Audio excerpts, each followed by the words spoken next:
Tonton video ini sampai selesai agar Anda tidak gagal paham.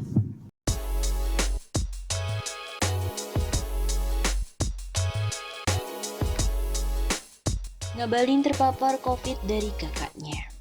Tenaga ahli utama kantor staf Presiden Ali Mokhtar Ngabalin mengatakan terpapar COVID-19 dari almarhum kakaknya. Saat ini Ngabalin sedang menjalani isolasi mandiri di apartemen pribadinya. Kakak dari Ngabalin telah meninggal dunia pada pertengahan Januari 2021. Setelah menjalani isolasi mandiri, Ngabalin mengatakan kondisi kesehatannya berangsur-angsur membaik. Alhamdulillah so far so good. Begitu katanya kepada suara.com. Kasus COVID-19 secara nasional belum menunjukkan penurunan dan menurut data Satuan Satgas Penanganan COVID-19 pada Rabu 10 Februari pada pukul 12.00 waktu Indonesia Barat ada 168.416 kasus aktif. Kasus aktif merupakan pasien yang sekarang masih dirawat di rumah sakit ataupun menjalani isolasi mandiri seperti Ngabalin. Kasus terbaru COVID dari orang istana.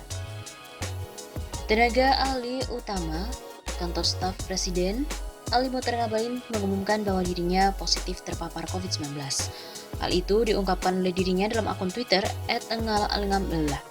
Hal tersebut diungkapkan oleh dirinya dalam akun Twitter @alingabalinyu pada Selasa 9 Februari. Saat ini saya dalam masa recovery setelah terpapar COVID-19. Banyak terima kasih atas doa-doa terbaik semuanya.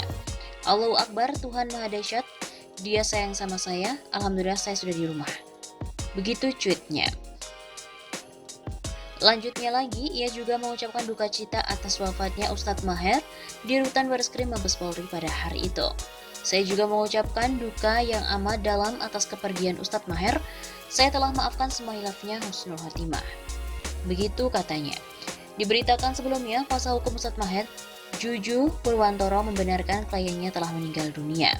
Ia menyebut sebelum wafat kliennya sudah bolak-balik ke Rumah Sakit Polri Kramat Jati menjalani perawatan atas penyakit yang dideritanya.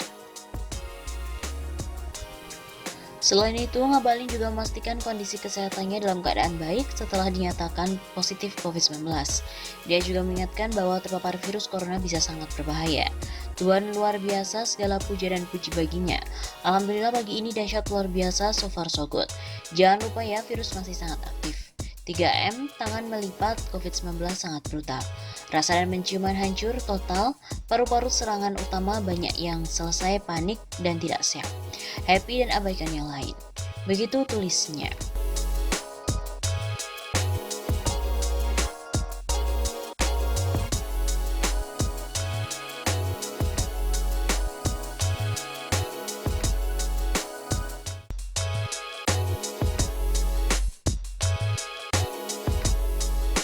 Presiden Jokowi sempat batuk-batuk saat pimpin rapat terbatas. Apakah kurang sehat? Saat menyampaikan pengantar dalam rapat terbatas antisipasi bencana meteorologi di Istana Merdeka Jakarta pada hari Selasa 13 Oktober, Presiden Joko Widodo tampak batuk beberapa kali. Dalam video siaran langsung yang dipantau dari akun YouTube Sekretariat Presiden, muka kepala negara juga tampak kelelahan. Presiden hanya memberikan pengantar secara singkat. Pada ratas hari ini, Presiden meminta masyarakat menyiapkan diri dan juga mengantisipasi kemungkinan terjadi bencana hidrometeorologi seperti banjir akibat fenomena La Nina yang menyebabkan curah hujan bulanan yang berpotensi naik hingga 40%. Saya minta semua untuk mengantisipasi dampak La Nina terhadap produksi pertanian agar betul-betul dihitung terhadap sektor perikanan dan juga sektor perhubungan. Karena 20-40% itu bukan kenaikan yang kecil, kata Jokowi saat membuka rapat terbatas antisipasi bencana hidrometeorologi di Istana Merdeka, Jakarta pada hari Selasa 13 Oktober. Adapun pada hari sebelumnya, Senin 12 Oktober, Jokowi diketahui hanya beraktivitas di lingkungan Istana Merdeka, Jakarta, yakni memimpin rapat terbatas laporan Komite Penanganan COVID-19 dan Pemulihan Ekonomi Nasional. Pada ratas tersebut, Presiden Jokowi secara khusus meminta jajarannya untuk segera merampungkan peta jalan atau roadmap dari vaksinasi COVID-19. Selain itu, Presiden juga meminta agar kasus harian dan kasus kematian COVID-19 terus ditekan. Namun pada hari Kamis pekan lalu 8 Oktober, Jokowi diketahui bertolak ke Palangkaraya, Kalimantan Tengah untuk meninjau proyek food estate. Sehari sebelumnya Jokowi juga sempat pulang kampung halamannya di Solo untuk berziarah dan sempat singgah di Yogyakarta. Seperti diketahui bahwa kondisi kesehatan Presiden Joko Widodo atau Jokowi sedang kurang baik. Saat membuka ratas tentang kebijakan pembangunan kelautan, Jokowi pun sempat terbatuk-batuk. Indonesia dengan luas wilayah laut mencapai 70% kontribusi di bidang kelautan masih di bawah 30%. Kata Jokowi dengan suara parau di kantor Presiden.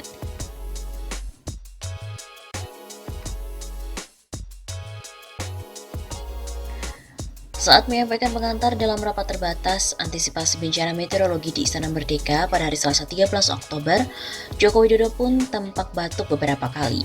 Dalam video secara langsung yang dipantau oleh Bisnis Harian dari Jogja, dari akun YouTube Sekretariat Presiden, muka kepala negara juga tampak kelelahan. Presiden pun hanya memberikan pengantar secara singkat saja.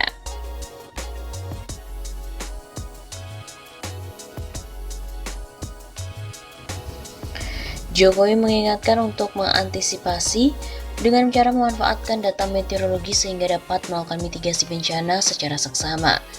Bagaimana kita memanfaatkan data?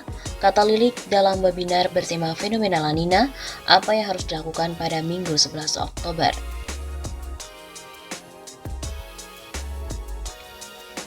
Laporan yang diterima oleh Presiden dari BMKG fenomena La Nina diprediksi akan menyebabkan terjadinya peningkatan akumulasi curah hujan di Indonesia di mana akan naik 20-40% di atas normal. Oleh karena itu, ia juga meminta agar semua pihak menyiapkan dan mengantisipasi segala kemungkinan yang terjadi serta dampak karena kenaikan curah hujan tersebut. Kepala negara juga menginstruksikan agar semua informasi dapat disebarluaskan ke para kepala daerah terkait perkembangan cuaca sedini mungkin. Kata Jokowi, ia juga meminta supaya disebarluaskan informasi mengenai perkembangan cuaca secepatnya ke seluruh provinsi dan daerah sehingga tahu semuanya sebetulnya curah hujan bulanan ke depan akan terjadi kenaikan seperti apa. Pada Selasa 13 Oktober, BMKG memprediksi wilayah DKI Jakarta cerah berawan dan mendung di pagi hari. Adapun siang hingga sore hari sebagian wilayah Jakarta Barat dan Jakarta Timur diperkirakan hujan dengan intensitas ringan. Sedangkan wilayah Jakarta Selatan kemungkinan hujan dengan intensitas sedang. Malam hari ibu kota diprediksi cerah hingga berawan.